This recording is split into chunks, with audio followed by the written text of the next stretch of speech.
Telangana assembly సమావేశాలు కొనసాగుతున్నాయి. లైవ్లో చూద్దాం. మేము గుర్తు చేస్తామని అధ్యక్ష, ఈరోజు తెలంగాణ వచ్చిన తర్వాత తొలి ముఖ్యమంత్రి దళితుడే అన్నారు. ఉప ముఖ్యమంత్రి రాజయ్యను చేసి రాజయ్యను తొలగించి దళిత జాతిని ఘోరంగా అవమానించినటువంటి ప్రభుత్వం గత ప్రభుత్వం అని చెప్పేసి నేను చెప్తా ఉన్నా అధ్యక్ష. రాజయ్యని ఎందుకు తొలగించరు, ఏ కారణం చేత తీసేసిరు, ఏ కారణం చేత పక్కకు పెట్టిరు అనేది ఈనాటికి ఆన్సర్ లేనటువంటి ఒక సందర్భంలో ఈరోజు దళిత జాతి అంతా తీవ్రమైనటువంటి నిరసనతో తీవ్రమైనటువంటి ఆవేదనతో ఉన్నది. కాబట్టి ఆ సామాజిక వర్గం మా ప్రభుత్వానికి మా కాంగ్రెస్ పార్టీకి మద్దతు ఇచ్చిందని చెప్పేసి సగర్వంగా ఇవ్వాలని నేను చెప్పుకుంటున్నా అధ్యక్ష.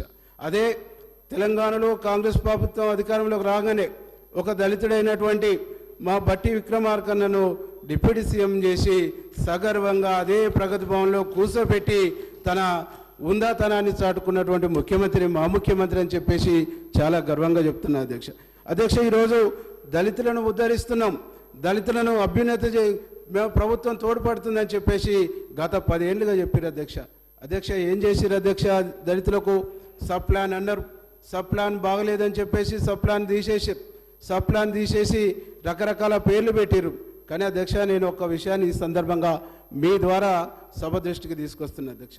గతంలో కాంగ్రెస్ పార్టీ ప్రభుత్వం ఉన్నప్పుడు ఆనాడు Rajasekhara Reddy SC ST sub plan తీసుకొచ్చి అనేక సంక్షేమ కార్యక్రమాలు చేపట్టిండ్రు. ప్రతి గ్రామంలో ప్రతి సంవత్సరము ఎస్సీలకు ఎస్సీ కార్పొరేషన్ లోన్లు వచ్చాయి, బీసీలకు బీసీ కార్పొరేషన్ లోన్లు వచ్చాయి, ఎస్టీలకు ఎస్టీ కార్పొరేషన్ లోన్లు వచ్చాయి. ఒక్కొక్క గ్రామానికి పెద్ద గ్రామం అయితే 10 యూనిట్లు 15 యూనిట్లు 20 యూనిట్లు వచ్చేది, బీసీలకు కూడా 10 యూనిట్లు 15 యూనిట్లు 20 యూనిట్లు వచ్చేసేది. అట్లాగే వీటితో పాటు ఇండస్ట్రియల్ లోన్స్ కూడా ఎస్సీలకు ఉండేది. ఈ రకరకాల పేర్లు పెట్టేసి దాదాపుగా 5 సంవత్సరాలంటే పెద్ద గ్రామానికి 20 యూనిట్లు ఉంటే 5 సంవత్సరాలలో ఒక్కొక్క గ్రామానికి 100 యూనిట్లు వచ్చేది. 10 సంవత్సరాల కాలంలో ఒక్క విలేజ్కి 200 యూనిట్లు గతంలో వచ్చినటువంటి ఒక పరిస్థితి మనం చూసినాం. ఆ యూనిట్లలో 10 లక్షలు 8 లక్షలు 9 లక్షలు 5 లక్షలు ₹1,00,000 వరకు కూడా యూనిట్స్ ఉండేవి. ఇవన్నిటి కూడా తీసేసారు, ఇవన్నిటి కూడా బొందబెట్టేసారు, ఇవన్నిటి కూడా ఖతం చేసేసి దళిత బంధు అనే ఒక ముద్దు పేరు పెట్టేసి కొంతమందికి ఇచ్చేసి ఆ ఇచ్చిన దాంట్లో కూడా రకరకాల అవినీతి, అది నేను చెప్పిన మాట కాదు, అప్పటి ముఖ్యమంత్రి అవినీతి గురించి బయటపెట్టినటువంటి ఒక విషయాన్ని ఈ సందర్భంగా గుర్తు చేస్తున్నది. అట్లా ఈ విధంగా దళిత జాతిని మోసం చేయడంతో పాటు అనేక రంగాల్ని బీసీలను కూడా మోసం చేశారు. బీసీ కార్పొరేషన్ లోన్లు పోయినాయి, బీసీ ఇండస్ట్రియల్ లోన్స్ పోయినాయి. ఇవన్నీ మోసం చేసినటువంటి ఒక పరిస్థితుల్లో ఈ వర్గాలకు అభ్యున్నతి కలగాలంటే, ఈ వర్గాలకు మేలు జరగాలంటే, ఈ వర్గాలకు న్యాయం జరగాలంటే ఒక కాంగ్రెస్ పార్టీ శ్రీరామ రక్ష అని చెప్పేసి తెలంగాణ సమాజం భావించి ఈరోజు కాంగ్రెస్ను ఆదరించిందని చెప్పేసి సగర్వంగా నేను చెప్తా ఉన్నా అధ్యక్ష. 2 విషయాలను మనం గుర్తు చేసుకోవాలి. తెలంగాణ ఉద్యమం నడిచిందే నీళ్లు నిధులు నియామకాలు. నీళ్లు నిధులు నియామకాలు అనేటువంటి ట్యాగ్ లైన్తోనే తెలంగాణ ఉద్యమం నడిచింది. నీళ్లు నిధులు నియామకాలు అనేటువంటి ట్యాగ్ లైన్ పూర్తిగా ఎగిరిపోయి పూర్తిగా కనుమరుగైపోయి ఇలా ఉద్యోగాలు రాక యువత ఆత్మహత్యలు చేసుకునేటువంటి ఒక పరిస్థితి మనం గమనించినాం అధ్యక్ష. మనం చూసుకుంటే ఏ ఉస్మానియా యూనివర్సిటీ అయితే ఉద్యమానికి ఊపిరిలూదిందో, ఏ ఉస్మానియా యూనివర్సిటీ ఉద్యమానికి వాయుపట్టు అయిందో, ఆ ఉస్మానియా యూనివర్సిటీలో 1200 పోస్టులు ఉండవలసి ఉండి కనీసం 40% కూడా లేని పరిస్థితుల్లో ఉద్యోగ నియామకాలు చేపట్టినటువంటి ఒక దయనీయమైనటువంటి ఒక పరిస్థితి ఉంది అధ్యక్ష. బడ్జెట్ చూస్తే ఉమ్మడి ఆంధ్రప్రదేశ్లో ఉస్మానియా యూనివర్సిటీకి కేటాయించినటువంటి నిధుల కంట ఇప్పుడు ఉన్నటువంటి ప్రభుత్వం ₹1 కూడా అదనంగా కేటాయించినటువంటి దాఖలాలు లేవు. ఎందుకంటే నాకు ఒక మాట గుర్తుకొస్తుంది అధ్యక్ష. ఆనాడు మనధర్మశాస్త్రంలో నేను ఎక్కడో చదువుకున్నా, కింది వర్గాలు చదువుకోవద్దు, కింది వర్గాల చదువులకు దూరంగా ఉండాలని చెప్పేసి నేను ఎక్కడో చూసిన అధ్యక్ష. అదే మాకు ఈరోజు అర్థమవుతుంది అధ్యక్ష. తెచ్చుకున్న 10 సంవత్సరాల ప్రభుత్వంలో తెలంగాణలో వచ్చినటువంటి ప్రభుత్వంలో 10 సంవత్సరాలుగా ఎస్సీ ఎస్టీ బీసీలు చదువుకుంటున్నటువంటి కళాశాలల్ని యూనివర్సిటీల్ని నిర్వీర్యం చేసిరు, వీరిని చదువుకు దూరం చేసిరు అనేటువంటి విషయాన్ని ఈ సందర్భంగా నేను గుర్తు చేస్తున్నా అధ్యక్ష. ఇది దుర్మార్గం కాదా, ఇది మోసం కాదా, ఇది దగా కాదా అని చెప్పేసి ఈ సందర్భంగా నేను గుర్తు చేస్తూ ఉన్నది అధ్యక్ష. ఇవన్నీ కూడా నేను మాట్లాడుతున్నటువంటి మాటలు కాదు అధ్యక్ష, ఇవన్నీ కూడా పేపర్లలో వచ్చినాయి అధ్యక్ష. ఇవన్నీ కూడా సమాజం చూసింది అధ్యక్ష, సమాజం మాట్లాడుతుంది అధ్యక్ష. అభివృద్ధి అభివృద్ధి అభివృద్ధి అని చెప్పేసి అంటారు అధ్యక్ష. సంక్షేమం అంటారు అధ్యక్ష. సంక్షేమం సంక్షేమం అని చెప్పేసి పదే పదే మాట్లాడుతున్నారు అధ్యక్ష. సంక్షేమానికి మేమే ఉదాహరణ, సంక్షేమానికి మేమే పెద్దపీట, సంక్షేమం అంటేనే మేమంటేనే సంక్షేమం అని చెప్పేసి మాట్లాడుతున్నారు అధ్యక్ష.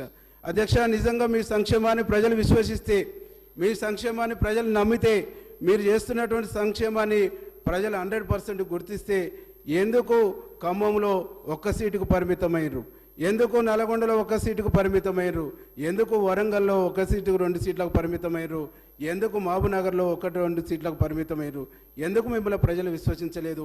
ఎప్పటికైనా గుణపాఠం తీసుకోండి, ఎప్పటికైనా గుణపాఠం తీసుకోండి. అహంకారాన్ని తగ్గించుకొని రియలైజ్ కండి, ప్రజలు క్షమిస్తారని చెప్పేసి ఈ సందర్భంగా నేను గుర్తు చేస్తా ఉన్నా అధ్యక్ష. 2 విషయాలు మా ముఖ్యమంత్రి గారిని పట్టుకొని అనేక సందర్భాల్లో నోటికి వచ్చినట్టు మాట్లాడుతుంటారు అధ్యక్ష.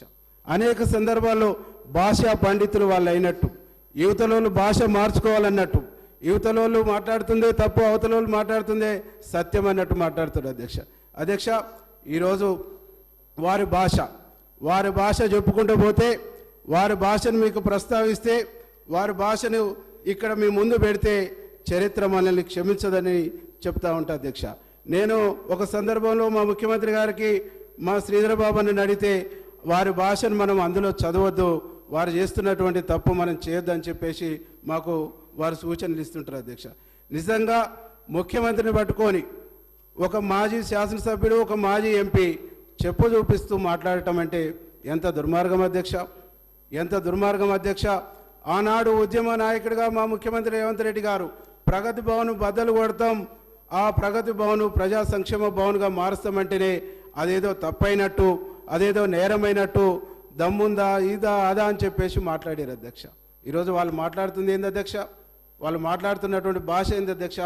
అందుకనే మీ ద్వారా ఇక్కడ ఈ సభ ద్వారా మీ దృష్టికి తీసుకొస్తున్న అధ్యక్ష, ఈ భాష మీద మాట్లాడుతున్నటువంటి మాటల మీద ఏదన్నా ఒక రెవల్యూషనరీ తీసుకొచ్చి ఏదన్నా ఒక చట్టం చేయాలని చెప్పేసి కూడా మీకు ఈ సందర్భంగా గుర్తు చేస్తా ఉన్నా అధ్యక్ష.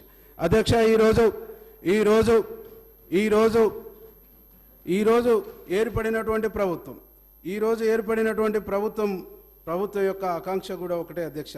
ఈ ప్రభుత్వం దళిత పక్షపాతి ప్రభుత్వం, ఈ ప్రభుత్వం గిరిజన పక్షపాత ప్రభుత్వం, ఈ ప్రభుత్వం మైనార్టీ పక్షపాత ప్రభుత్వం. గత ప్రభుత్వం మైనార్టీ వ్యతిరేకమైనటువంటి ప్రభుత్వం, దళిత వ్యతిరేకమైనటువంటి ప్రభుత్వం, గిరిజన వ్యతిరేకమైనటువంటి ప్రభుత్వం, అనేక వర్గాల అనేక రంగాల విధ్వంసం చేసినటువంటి ప్రభుత్వం అని చెప్పేసి సగర్వంగా నేను చెప్తా ఉన్నా అధ్యక్ష.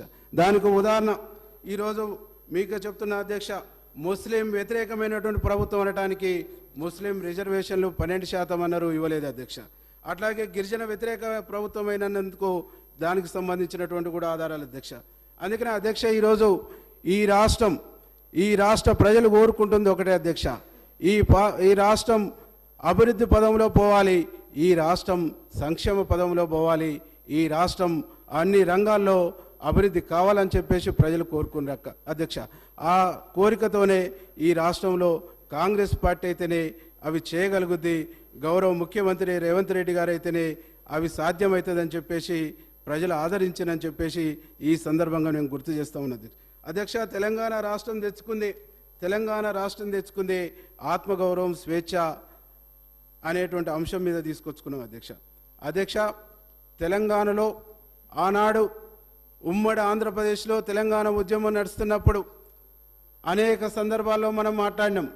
తెలంగాణలో స్వేచ్ఛ లేదు, తెలంగాణలో ప్రజాస్వామ్యం లేదు, తెలంగాణలో నిర్బంధం ఉంది, తెలంగాణలో దుర్మార్గం ఉందని చెప్పేసి మాట్లాడినాం అధ్యక్ష. గడిచిన 10 సంవత్సరాల్లో తెలంగాణలో మాట్లాడే స్వేచ్ఛను, భావ స్వేచ్ఛను హరించింది అధ్యక్ష. తెలంగాణలో సభ పెట్టుకునే హక్కు లేదు, తెలంగాణలో మాట్లాడే హక్కు లేదు, తెలంగాణ తన నచ్చినటువంటి అభిప్రాయాల్ని చెప్పుకునేటువంటి ఒక స్వేచ్ఛ లేకుండా ఒక నియంతృత్వాన్ని, ఒక అప్రకటిత ఎమర్జెన్సీని కొనసాగించారని చెప్పేసి ఈ సందర్భంగా మీకు గుర్తు చేస్తా ఉన్నా అధ్యక్ష. ఈరోజు తెలంగాణలో కాంగ్రెస్ ప్రభుత్వం వచ్చిన తర్వాత అవన్నీ కూడా ఒక్క దెబ్బతోనే ఎగిరిపోయినాయి. ప్రజలకు ఒక స్వేచ్ఛ వచ్చింది. ఎవరైనా ముఖ్యమంత్రిని కలుస్తారు, ఎవరైనా మంత్రులను కలుస్తారు, ఎవరైనా తనకు నచ్చినటువంటి అభిప్రాయాలను చెప్పుకునేటువంటి వేదికలు ఏర్పాటు చేసుకుంటారు, సభలు ఏర్పాటు చేసుకుంటారు అనేటువంటి ఒక విషయాన్ని ఈ సందర్భంగా గుర్తు చేస్తున్నది. అధ్యక్ష, తెలంగాణ సమాజం కోరుకుంది ఇది, తెలంగాణ సమాజం ఆశించింది ఇది, తెలంగాణ సమాజం ఇష్టపడ్డది కూడా ఇట్లాంటి తెలంగాణ కావాలని. అట్లాంటి తెలంగాణని ఈరోజు కాంగ్రెస్ పార్టీ వచ్చింది కాబట్టి సాధ్యమైందని చెప్పేసి ఈ సందర్భంగా మీకు గుర్తు చేస్తా ఉన్నా అధ్యక్ష. రెండు విషయాల్ని ఈ సందర్భంగా మీ దృష్టికి తీసుకొస్తున్నా. ఈరోజు రాష్ట్రంలో కాంగ్రెస్ ప్రభుత్వం వచ్చిన తర్వాత ఆ 100 రోజుల్లో 6 గ్యారంటీ స్కీముల్ని అమలు చేస్తామని చెప్పినాం. 48 గంటల్లోనే 2 స్కీముల్ని అమలు చేసి మరో 2 స్కీముల్ని అమలు చేసి మరి మిగతా స్కీముల కోసం దరఖాస్తులు కూడా స్వీకరించేటువంటి కార్యక్రమాన్ని ఏర్పాటు చేశాం. దరఖాస్తులు కూడా స్వీకరిస్తున్నటువంటి క్రమంలో అప్పుడే 6 గ్యారంటీలను ఎప్పుడు అమలు చేస్తారు, ఎప్పుడు ఇస్తారు అనేటువంటి పదాలని పదే వాడతారు. అంటే 100 రోజులు అంటే 3 నెలల 10 రోజులు అవుతుంది. ఇప్పుడు 2 నెలలు అయింది, ఇంకా 40 రోజులు ఉంది. అప్పుడే ఆరాటపడుతున్నటువంటి ఒక పరిస్థితి చూస్తుంది, అప్పుడే తొందరపడుతున్నటువంటి పరిస్థితి ఉంది. ఎందుకు ఆరాటపడుతురు, ఎందుకు తొందరపడుతురు? మీరే కదా గతంలో 2018 ఎన్నికల మేనిఫెస్టోలో చెప్పారు. ఏం చెప్పారు? నిరుద్యోగ వృత్తి ఇస్తామని చెప్పారు. వారికి సంబంధించినటువంటి మేనిఫెస్టో ఇక్కడే ఉంది అధ్యక్ష. నిరుద్యోగ వృత్తి ఇస్తానన్నారు. 5 సంవత్సరాల కాలం గడిచింది. ఈరోజు ప్రతిపక్షంలో కూర్చోరు. మీరు ఇచ్చిరా నిరుద్యోగ వృత్తి? ఇచ్చిరా 3 ఎకరాల భూమి? ఇచ్చిరా డబుల్ బెడ్రూమ్ ఇండ్లు? ఇచ్చిరా? ఏమిచ్చారు? ఓపిక ఉండాలి. మేము చెప్పినే చేస్తాం. ఓపిక ఉండాలి. 5 సంవత్సరాల కాలం ఉంది.